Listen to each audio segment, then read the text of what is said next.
All righty, I think we are live, and I am delighted to be here with Peter Holst-Beck, who is in Denmark and joined us in the evening hours over there in Copenhagen. Yes, it's Peter, 6 o'clock. Yes. thanks for being with us. We appreciate it. And my name is Alice Loy, and I'm CEO of Creative Startups. You can find more about our organization at creativestartups.org. You can find us on YouTube, Instagram, pretty much everywhere on social media. And today we're talking with Peter about this idea that retail is struggling. That's not a surprise. But I wanted to ask about Peter's insights around how retail might be able to survive, because Peter wrote a really interesting article for the World Experience Organization, WXO, called It's Playtime for Retailers If They Want to Survive in 2021. So, Peter, give us the sort of broad overview of who cares, first of all, if retail survives, and how you came to sort of be worried about this and thinking about this. Yes, I am an experienced designer, and I've been wondering about this, of course, also because of the pandemic. But one of our main shopping streets in Copenhagen before the pandemic was all the shops were closing down. I was wondering why, and I mean, I like go out shopping sometimes, but I also find it quite boring. You know, I need to I need to go buy some new clothing, and well, the shops they look alike, and it's the same windows. You know, they are decorated in the same ways and everything. It is kind of boring. So I thought, well, that could be the problem, and also because of and especially during the pandemic, it's people they get used to shopping online more and more. You know, through Amazon and through other huge e-commerce stores. Like Alibaba, for instance, that is amazingly big. So and people they want some more to get an experience when they get out shopping. So I was wondering about that. So I wrote this article based upon my knowledge in experience design.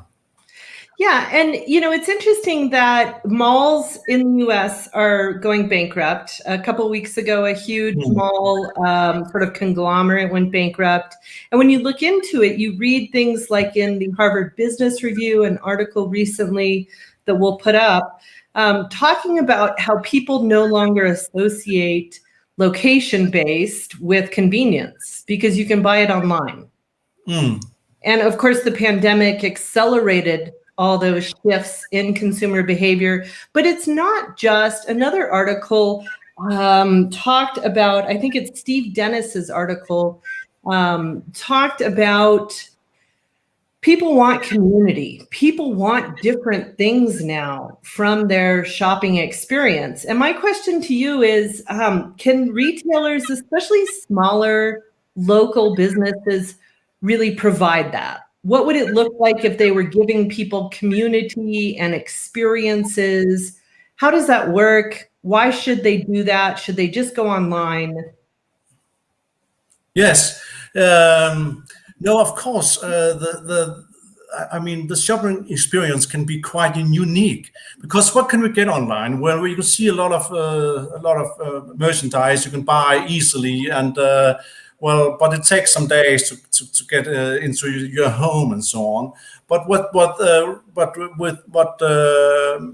bricks and stones can do, you know, the retail business can do, is to create a unique experience with human interaction, and we need that, and that the e-commerce can't do.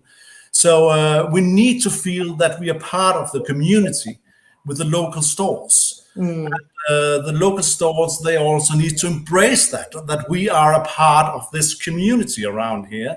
We need to know something about each other, and they should be, as the title on this talk also says, that we need to be more, it needs to be more humanized, because that's where we can compete against the e-commerce.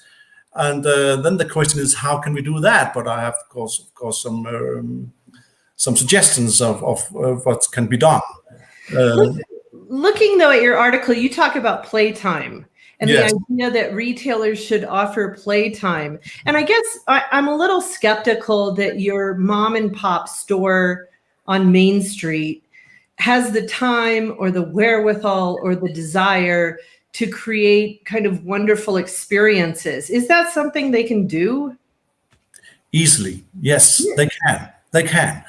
Of course, if you go into a grocery store just to buy, your daily groceries, like shampoo or some bread or something like that, you don't need a huge experience, but still, you need to feel that this place is a nice place to be.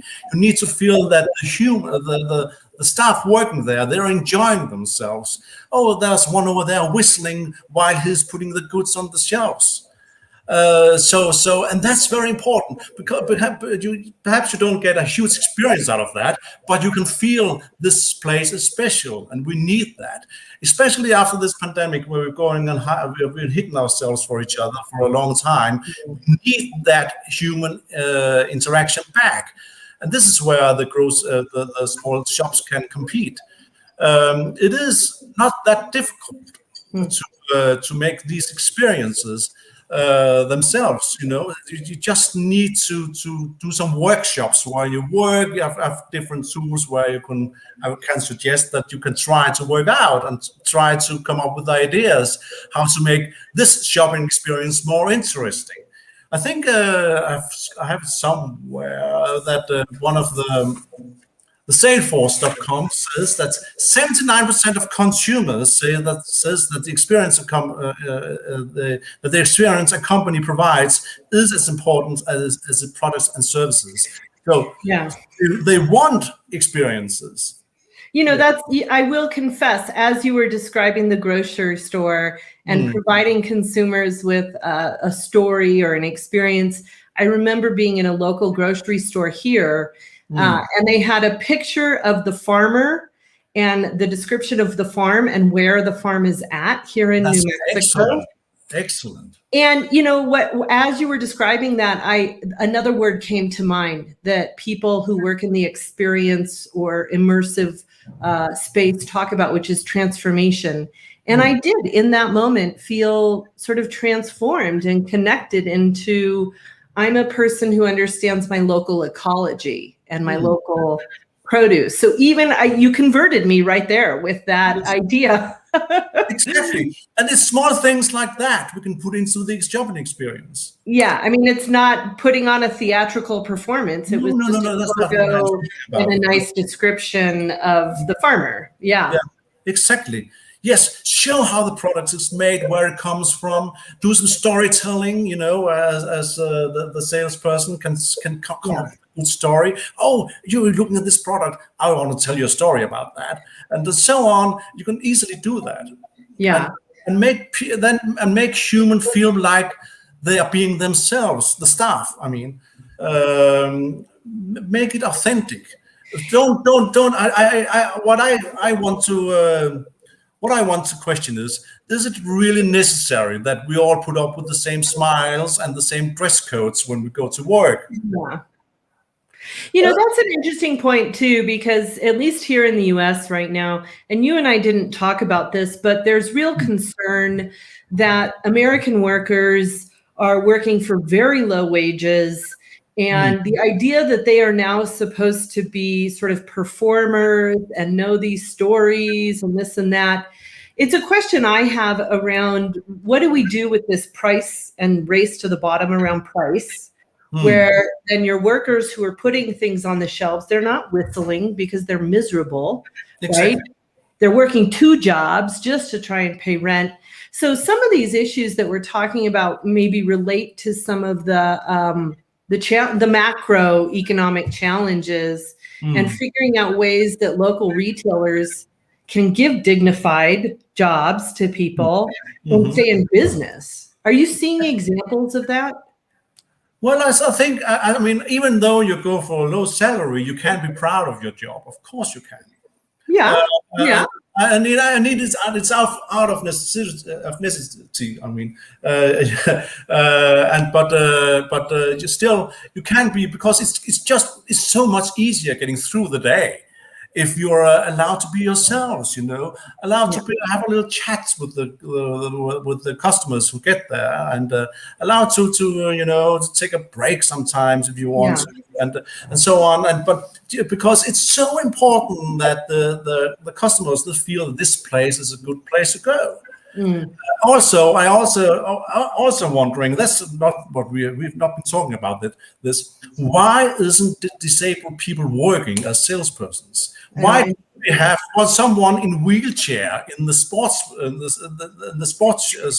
shop, the sports store, for instance? Yeah. Because, I mean, the people in wheelchairs, they are some of the best sports persons, amazing.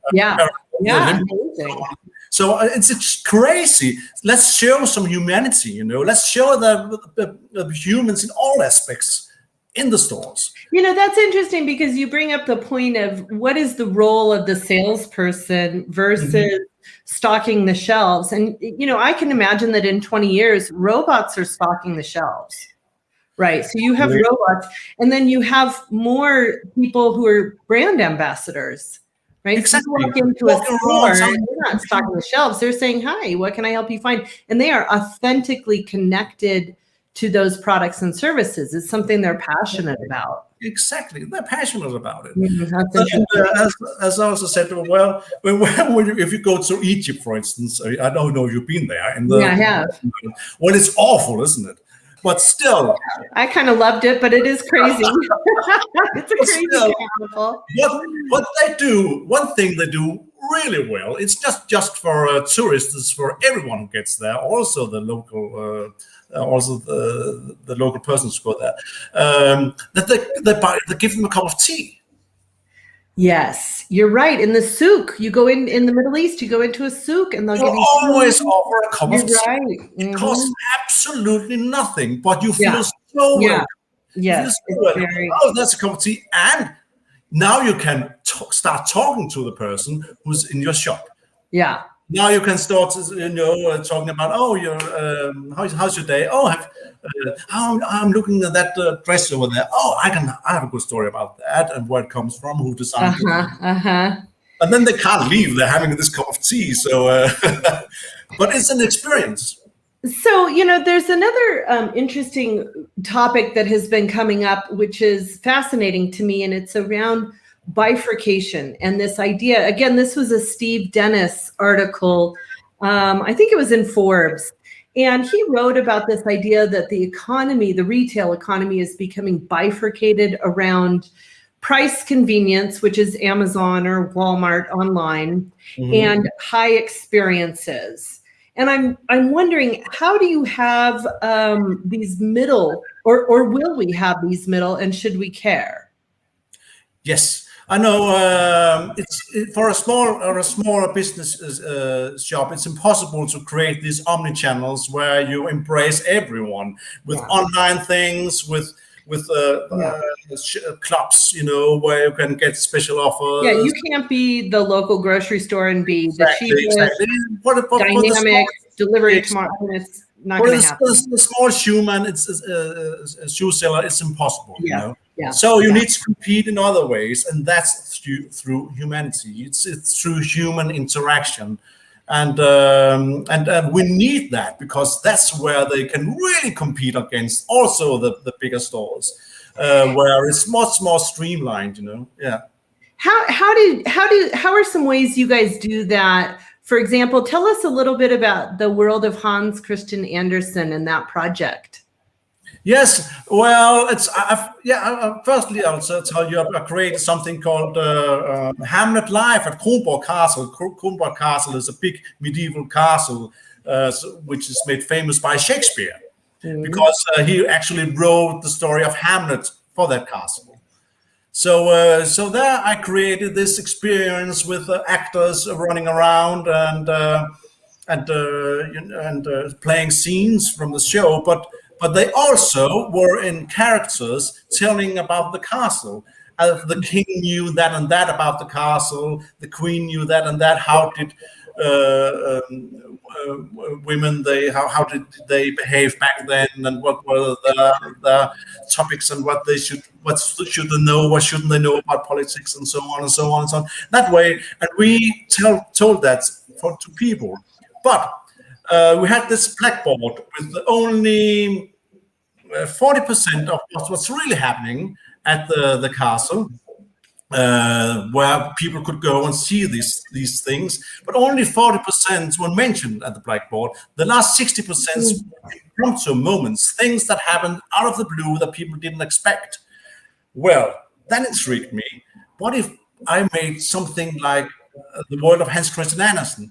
We don't have Hans Christian Andersen experience in Copenhagen, and that's crazy. I mean, it's one of the most famous. Remind people who Hans Christian, for people maybe who grew up somewhere where it's not familiar. No.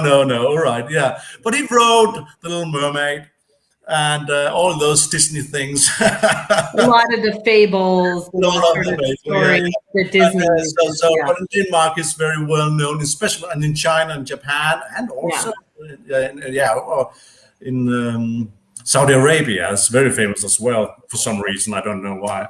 But then I made how if we make this place into an experience place, immersive place where you get immersed into his fairy tales and meet people around, where they can interact and get a really nice experience and adventure out of that.